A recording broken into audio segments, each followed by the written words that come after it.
everyone, and welcome back to the YouTube channel. Today we are working on raspberry jam or raspberry preserves. I came across a great sale yesterday for 50 cents a package. I believe they're 6 ounce, so the little half pint containers. A heck of a deal. I went ahead and bought 3 cases, pulled a few of the boxes out for eating, and all the rest of it is going to be jam. Strawberry rhubarb is one of our favorites. We always try to make raspberry jam from our homegrown raspberries, and most of the raspberries get eaten right out at the patch before they even make it to the house. This last summer, I was able to make a very small, I think a half pint jar, just a single batch for that one dinner. So I'm looking forward to having some extra preserves on the pantry shelf in the basement to be able to enjoy all winter, because raspberry is absolutely one of my favorites. So one of the first things you have to do in getting ready for canning is get your water bath canner ready. So I've already washed my jars, my bands, and my lids, and I have this set up with water. I'm going to bring this up to a steam to sanitize my jars right there. The way that I'm doing it, I'm able to put that hot jam right from the pot when it comes up to that boil of cooking the pectin and sugar straight into the hot jars. Now, if you were to do cold jars with hot liquids, they would crack and break. You have to have everything pretty much an equal temperature, not exact, to the degree, but that helps result in good sealed jars, a good quality product. So in another pot, I've got my lids. We are going to pour scalding water over these. Right now they've just been washed. These bands are reusable, the lids are not. So make sure that you are investing in a new batch of lids every canning season, because this little rubber gasket is not supposed to be reusable. In a pinch, I have been able to from time to time, but never ever in the pressure canner because they would just blow off. This is great. So I'm just mashing this up, and I measured it out. Use whichever kind of pectin you prefer. They make special pectins for low sugar. Some recipes say to add an amount of lemon juice, depending on your recipe, to make sure that you have the right amount of acidity for doing water bath canning. You can do this in pressure canning, and that helps counter the need for any of that additional product. I like to just do the water bath canner because in a large batch, if I have more than 7 jars, I can just rotate 7 more jars right back into it without worrying about a cooling time. Now, I don't want this totally mashed down, and you could also run this through the food mill if you don't want seeds. I really don't mind the seeds, and the seeds are good for your tummy.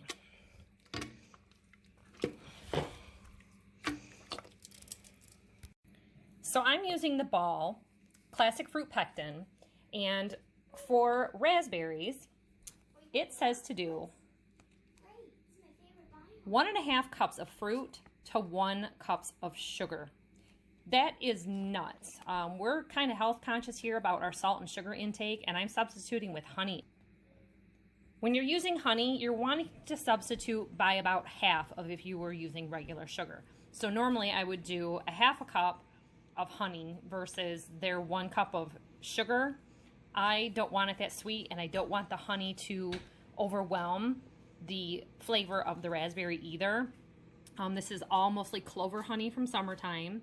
So we are going to go ahead and reduce that a little bit more. So I'm going to get that measured out.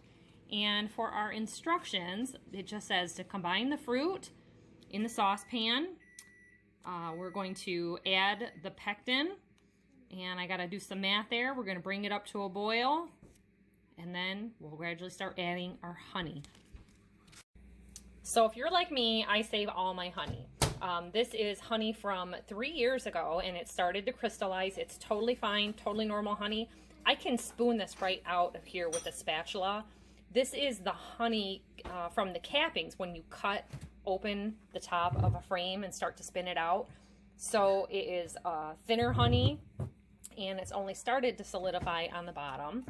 And this is actually an older honey. It's from 2019, so like 4 years ago. We are going to get some of our honey used up in this today. If you want to, you can turn this totally liquid by setting it in a pot of water It's not necessary. Because we're going to heat the honey, you're going to lose some of those health benefits of adding honey anyway. It's always preferred to do raw honey. This is starting as a raw honey product. So just a quick note about pectins. You can do this as preserves and not use any pectin at all and just use sugar. I also have liquid pectin, and I also have, every one of them is different instructions about when to add the sugar or when to add the pectin. For instance, if you just go off of the ball canning for jam, it says to add your sugar to your fruit until the sugar is dissolved, then stir in the pectin, then bring it up to a boil.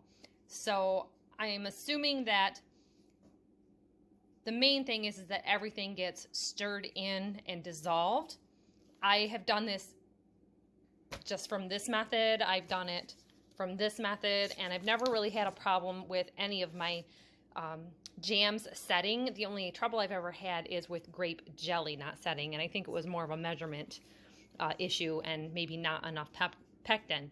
Now, so I'm going to go ahead and just start adding my honey because it kind of makes more sense to me to have that sugar blended in and dissolving as we go, and mix in the pectin after that. That way we don't get any lumps in it.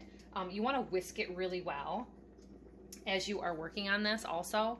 And a tip for you also, if you get a lot of foaming, you can add butter to your pot sparingly, not too much because you don't want like a fat layer in your jam, but that will help reduce some of the foaming. It's a trick that we use in making maple syrup also. There are actually defoaming agents that you can add, and one of those defoaming agents is some type of oil, olive oil or sunflower oil. So when we do maple syrup, we prefer to use the sunflower oil over unknown chemical, additive. So some tips for that. Before you get to the point that you're going to be jarring, you would want to skim off any of that foam and discard it so that it's not in your finished product.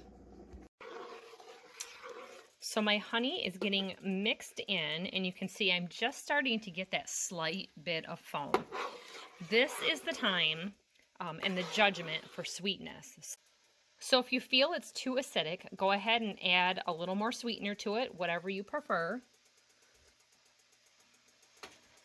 And I'm at way less sweet than what the recipe calls for, and I can taste the raspberries without a whole lot of excess sweetness.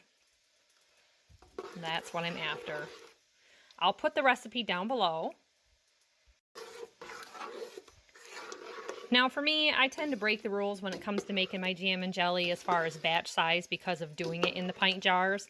I will put the broken down recipe below with the basic, small recipe. I believe it's supposed to be 7 half-pint jars.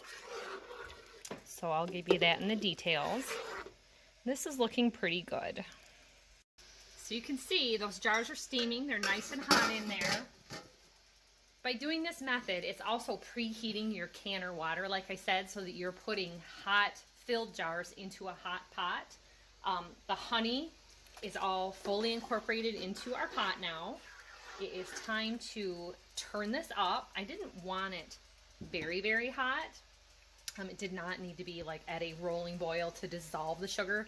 Hot enough to get that sugar dissolved in. And like I said, I had some crystallized honey. So now I've got my pectin, and I'm going to mix this in.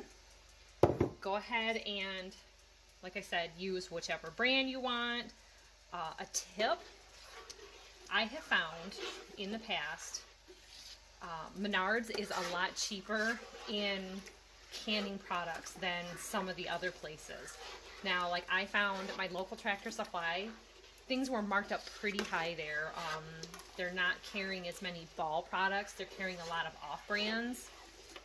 Something different maybe that they're trying. So now we're going to turn this up to a medium high to high and get this up to a boil, and it has to boil hard for 1 minute. So just keep watching your pot. You can see I've got lots of room in my pot so that it's not going to boil over. Like I said about doing maple syrup, we have some experience with these sugar products. Once it starts boiling, it can just boil over and make a heck of a mess, and you don't want to have to clean that out of your stove because it gets down in the internal parts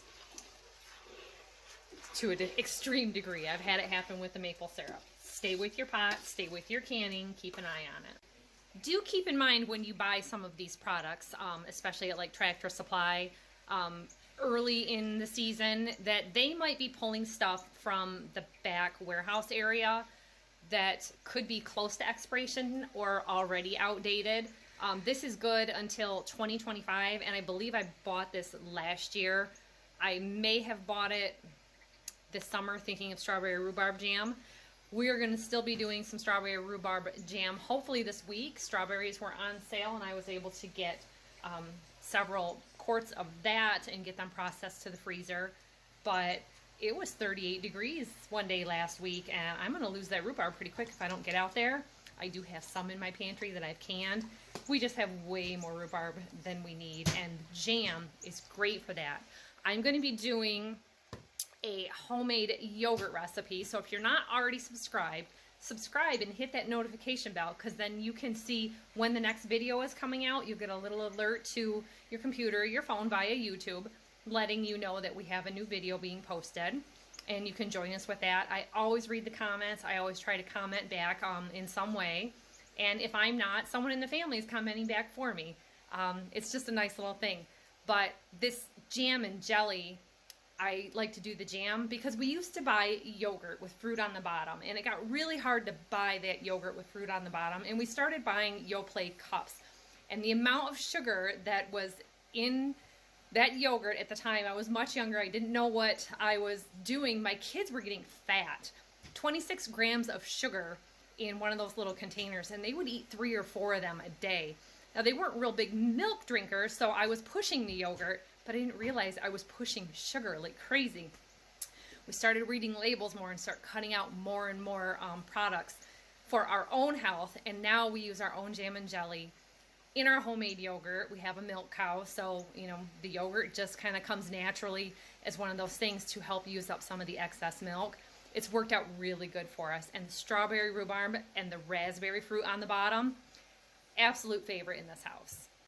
So I'm all set up on my opposite counter. You never want to put jars directly on your counter, so I always double over a couple of bath towels to set my jars that are coming out of the canner before or after filling, and hot pads, trivets for my lids and bands, and for my pot. I'm going to work everything right in this area.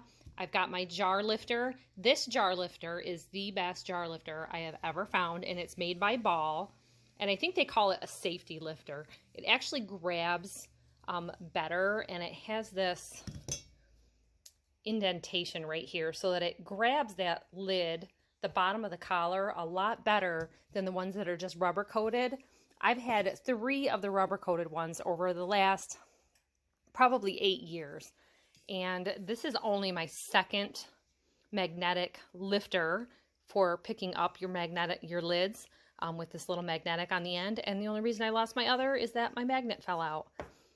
I was too lazy to glue it. I'm busy enough doing other things. The measuring cup works really good for dipping in quickly instead of ladling. And then we've got our funnel for filling the jars. So we're all set up here for that. If you're going to be making homemade jam, think ahead, make yourself some bread rolls, some homemade biscuits, anything like that, so that you can enjoy that for a snack later on in the day. We've had breakfast already today, and I skipped my bread to make sure that I could have those carbohydrates snacking later on in the day as we go. So we're at a pretty good boil here, but this is not what I would call a rolling boil. A rolling boil you should not be able to stir down at all. A really good tip for you, this is a, I believe, 22 quart pot that I picked up at Target. It has a heavy, extra heavy bottom on it. You don't want to use a thin one. I have one that's made for a steam table in a restaurant, and it's too thin and it will scorch everything on the bottom. I've even used this heavy cast iron enamel coated pot. and you end up getting this coating that's on the bottom. And I really just prefer this for soups and stews over any kind of canning, because I don't want to have any problems with the ceramic enamel coating ending up in something that's been canned. You always learn from experience over the years, and I had a beautiful blue pot that was Pioneer Woman, and it was enameled like that, but it was metal, and it burnt and it scorched, and there was no saving that jam and jelly. It just was no good at all. It was very disappointing. And on top of it, the pot was ruined, and they would not warranty it, so I was out all my ingredients, all my time. There was nothing I could do. The pigs ate it eventually, but it was just such a disappointment and such a sad thing. This 50-cent sale was for one day only. I didn't even know that the sale was going on. I just happened to stop in for something else and saw it, and I just grabbed 3 cases and stuck it right in my cart, so that I knew that today, having a little bit of time off, I could do this. And that's the nice thing about raspberry. There's no coring and peeling and things like that. No hulling of the strawberries. Just wash, put in the pot, and get going. So, you know, I'm stopping to film and progress and move on, but from wash to boil and going into the jar can be within an hour. So I know it's hard to see with the steam, but I'm just skimming the foam off, and I'm saving that for the chickens. They will love it. They get all of my kitchen scraps. And you see, sometimes you get a little bit of whole fruit in there. I just put it back. I don't want to lose too much of it. And a little foam is okay. My mom used to always skim hers a little bit, and there always seemed to be a little layer of foam. That was back in the day when a lot of users in our area used the paraffin wax over the top. And you don't see that a whole lot. It was Gulf paraffin wax. I just prefer to do lids and bands. So a quick couple of notes here is you can save a lot of time by skipping your canning if you want to use your freezer space. These containers are available Walmart, probably Target. I have had some of these passed on to me by neighbors and my mother for years, and it seems that in a pinch, I really like to use this, and it works really good for the refrigerator use. I like the space savings in the refrigerator with the jars. Now, always inspect your jars before you preheat them or sterilize them. Check the tops for any chips or cracks. This has, it looks like a defect from manufacturing, and I'm going to skip this one. I've never noticed this, but there's a bit of a seam right here, but I can see this line. If I come here to the window, yeah, you can see that. And if that is a crack, that would end up coming apart and splitting the whole jar open in the water bath canner. So rather than have my water turn pink and have a sticky coating on all my other jars, I'm just going to skip this one, and I'll see if I can get a batch of 6 here and get 7 more jars heating up in the sink with hot water while this batch is going. So unfortunate. It'll be fine as a drinking glass for a while. So you see, I just get a good big scoop. Always use a towel that you don't mind getting stained. That's why I chose a pink towel. And with jams and jellies, they generally say about a 1/2 inch headspace.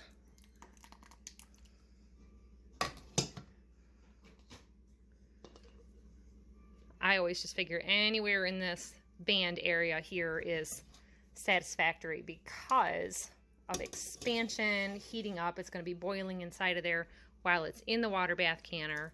And I found that if I pressure can anything and go less than 1 inch headspace, I end up with siphoning happening where that liquid in the jar ends up. Keep in mind too, your pectin is going to be thickening even over 2 weeks time. So you don't have to worry about it being a little thinner than you might have expected at this point. Oh, it smells so good. See, now I almost filled that jar. Yeah, that's the one.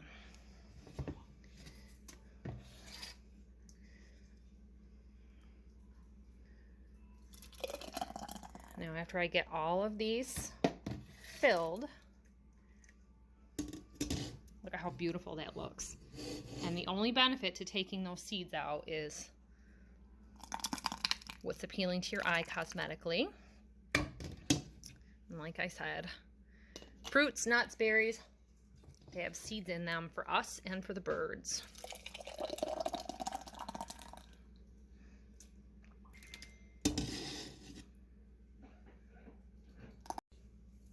So all of my tops of my lids have been cleaned off from any spills. I like to use just my hot water from my lids and bands. We're just going to work on these one at a time.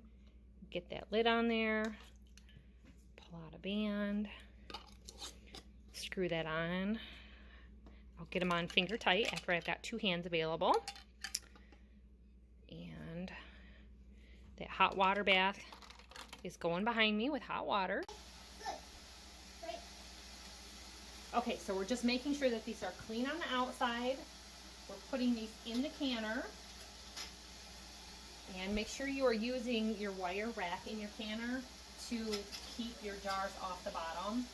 I like to load the center section of my water bath canner first. Keep it from tipping one way or another. The bottoms of these jars are slightly smaller than the quart size, so there's a little space in there. The jars themselves are going to want to tip a little bit.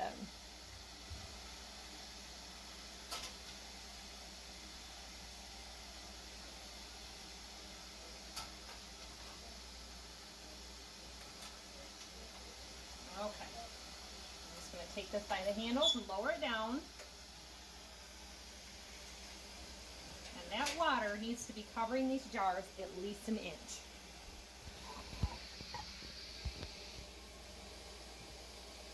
Mine currently needs a little more water, so I always reserve my pot from my lids and bands and use that to top it off, because you don't want to add hot tap water to it that's not going to be close to the same temperature, and certainly not cold water because they will just all crack. Okay. Once that gets up to a boil with the lid on it, then we'll set our timer for our processing. So even if your jam isn't fully cool or fully thickened, you gotta have a slice to sample it right out of the pot because it is delicious and good. That is some delicious homemade jam. Find yourself some deals. These fall raspberries have been coming into season in my area and the stores are getting stocked with them. A quick tip that I wanted to mention about your stock pot: add a tablespoon or 2 of white vinegar to it and it will help keep your jars from getting like white and ashy. I forgot to do that on mine, so I've got that coating. It'll just wash right off when I take my bands off to put them in my pantry. It's not a big deal. You only have to have that water level of your canner an inch above your jars, so you don't need this water bath canner filled all the way to the top. That's just going to take longer for the water to heat and boil, using more energy. Some people do this open pot, old-fashioned style, out over a campfire, over a cook stove outside. We are set up just for our electric stove in the kitchen, so we try to keep it during non-peak hours, so like from 3 to 7 on a weekday is peak hours for us. Today is Sunday, so no peak hours. It's good to do this on a day off and kind of get the pantry filled up and move on to other things. So we're going to be moving on to some outdoor picking up apples, and I'm going to work off all this carbohydrates from the bread and jam I've been eating, or you're going to be joining Roscoe Pico Train's fat sister in the kitchen next time. So we'll see you then. Thanks for watching. Bye-bye.